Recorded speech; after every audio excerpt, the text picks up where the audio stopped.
Good morning, Philippines! Good morning everywhere! Ayan, today is Monday, September 2. Bless Monday, everyone! Ayan, si Evelyn ay ang aga-aga nagising, tulog pa ako, nagigising na kakain daw! May pinagmamalaki siyang pagkain, nagsangag ng isang katilba, guys. Ayan, nagluto ng meatloaf. Ayan, no, perfect ang pagkakaluto. At ang nagluto ng sunny side up ay hindi perfect. At least nagpakain ng almusal si Evelyn ngayon. Hindi ko alam, siguro nagutom. Ayan, at meron akong black coffee. Ang pinakamamahal kong black coffee without sugar. Black coffee ka, no? Si Bakit yung nakikita ko lagi yung kape ko. Kahapon sabi niya. Bihira lang ako. Ano, ayaw ko kung ba't gusto niyang iniinom yung kape ko. Sabi niya, dada yan daw. Pag tanghaling, pag ano, nakikita ko, umiinom na siya, nakikigaya na. Sa hapon, ay, hindi na pala.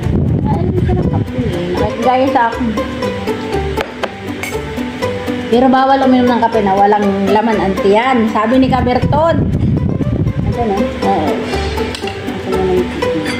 Sa kanya ko natutunan yun na huwag kang iinom ng kape na ano, na walang laman ang tiyan para ikaw ay hindi magkaroon ng ano yung sa tiyan. Ano ba yun? Itong cancer. Yung ano ba? Basta hindi ka magkaroon ng ano. Basta kailangan bago ka magkape ay tapos ka nang kumain. Yun lang turong-turong ni Lolo Berton. Makinig kayo kay Lolo Caberton kasi yun ay magaling sa ano, magaling magpayo. Alam niya na ang aking pastor. Ayan, kain na tayo, guys. At heavy breakfast ito ngayon, guys. Heavy breakfast talaga. Buti na lang naghilamos na ako. Ayan, guys. Alam nyo, guys, pagkainom ng gamot ng alaga namin ang alas 7, natutulog uli ako. Tapos bababa ako ng 8:30. Ayun, si Evelyn, alas 8 pala ang nagtatawag-tawag na kakain daw. Ay, ayun. Swerte naman. Ang dami ko ay masaya, oh. Lakas naman ng electric pan ko. Nakakaan yung buhok ko. Alam nyo, guys, importante yung may ano tayo, may heavy breakfast. Kasi yung tiyan natin ay nagutom buong ano, buong magdamag. So kailangan sa umaga ay tayo ay heavy ang breakfast natin. Yun. Kahit na sa gabi, konti lang yung kainin mo. Pero sa umaga, kailangan heavy ang breakfast mo. Ayun. Hindi naman nabakal kasi. Baha nga eh. Sobrang baha talaga. Grabe, kakaawa talaga yung mga binabaha na lugar. Oh. Siya mismo, hindi din ba? Ay, hindi. Bundok ko yun eh. Dito sa baba.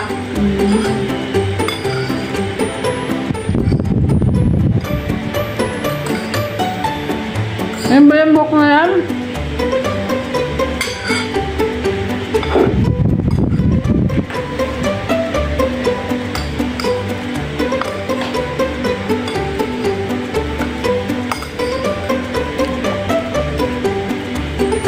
Ano, pangitay. Itinutok ko.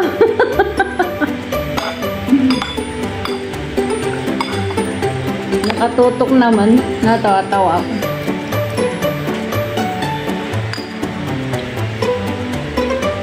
Bigla na lumaki yung ano, no?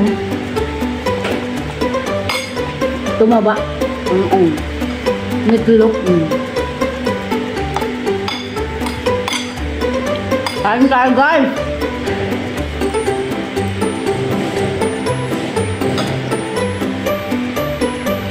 Alam nyo, guys, umpisa na ngayon ang pasukan dito sa Taiwan. Kaya, ayan, free na naman kami as a bird. Free.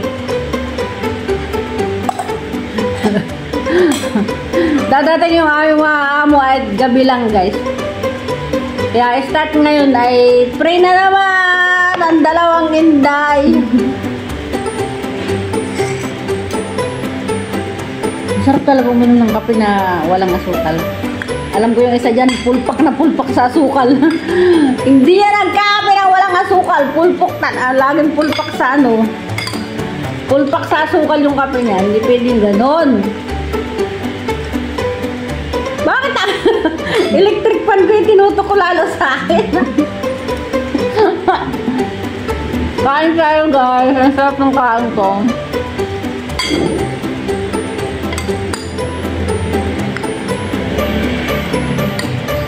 Masarap talaga pag may sunny side up na ano. Ay kung pag ikaw nagsangag. Ay, ganun din. Sarap. Ang sarap ng kain namin. Guys, kain kayo.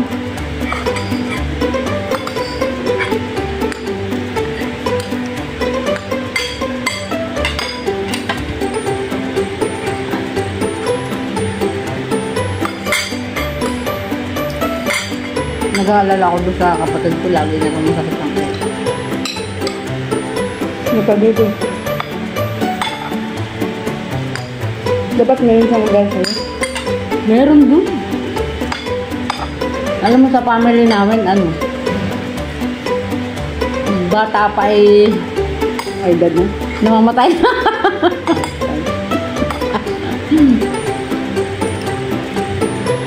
Oo, yung ano, yung nanay ko, yung sa side ng nanay ko, maaga pa sila namamatay. Hindi ko alam kung bakit. Pero sana naman sa amin, walang, pero si Ana, agad din ni Ana namatay, no? Parang edad ni Ana yung nanay ko nung namatay. Dito. Pag ganyan. 40 po. Alam nyo guys, meron talagang ganun. Tapos yung mga magkakapatid ng nanay ko, maaga din silang mga namatay. Kaya ako, maaga akong naulila sa ina. Ang aga nilang kinuha ni Lord.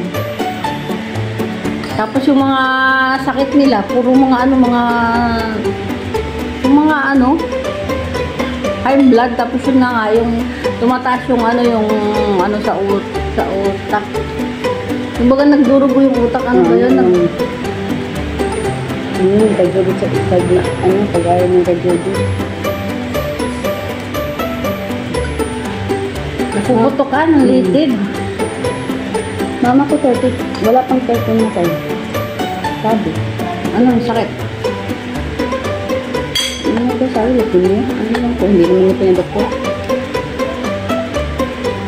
Bengat yun. Panganak. Sa akin. Ikaw ang dahilan. Hello, ikaw pala ang dahilan. Pag binubugpog pa ng papa ko. Sabahe, no? Hindi pwedeng ganyan sa akin. Yung mga asawa na nananakit ng asawa. Naku, iwan ka dyan. Hindi pwede sa akin yung mga ganyan. Naku. Bawal sa akin yung mga ganyan. Naku, ako ang kalaban nyo pag sinaktan ninyo yung pamilya nyo. Naku, ayaw ko ng lalaki na nananakit. Kaya, pag may nalaman ako na asawa na nananakit, hiwalayan nyo agad. Totoo naman, yun ang talagang payo ko sa mga, sa mga lalaki na nananakit. Hiwalayan agad yan. Sino ba sila? Bakit sila nananakit, no? Hindi naman nila pinalaki yung asawa nila, Hindi nila pinakain. Bakit nung pagdating nung, tapos nung nililigawan ay sinuyo-suyo para mapasa kanya. After that, pagdating ng kayo na, kunting halaga, halimbawa magsiselos lang, bugbog sarado asawa, hindi pwede sa akin yung ganyan, no? Hiwalay! Hiwalay ang putit dito, Lord. Oo, hindi pwede yung ganun. Ayoko ng ganun, nananakit ang mga lalaki. Ang pangit kaya ng ganun, nananakit ang lalaki. Buti pa ako manakit sa'yo, bugbugin kita. Sol. Buti pa yung babae ang manakit. Resolve ang almusal, guys. Resolve na si Inday. Ang sarap. Dami ko almusal ngayon. Pero ako alam mo na, kailangan talaga natin ng heavy breakfast. Kasi may mga trabaho tayo. Para mo naman hirap na hirap ng trabaho.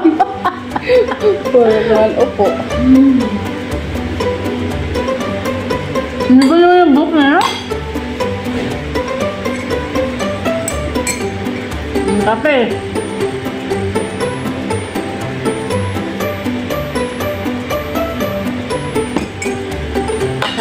Sana all tuwing umaga may nagtatawag ng breakfast.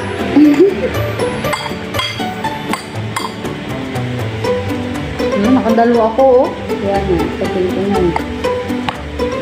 Dami kong nakain. It's good.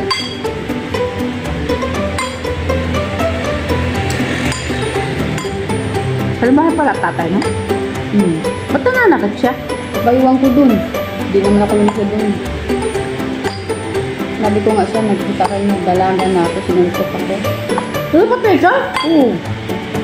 Hindi ko alam, kagigising ko lang, nasa balkoni ako. Ano? May mga tatay talagang... Hulog talaga ako. Galing sa balkoni, nahulog talaga ako sa baba.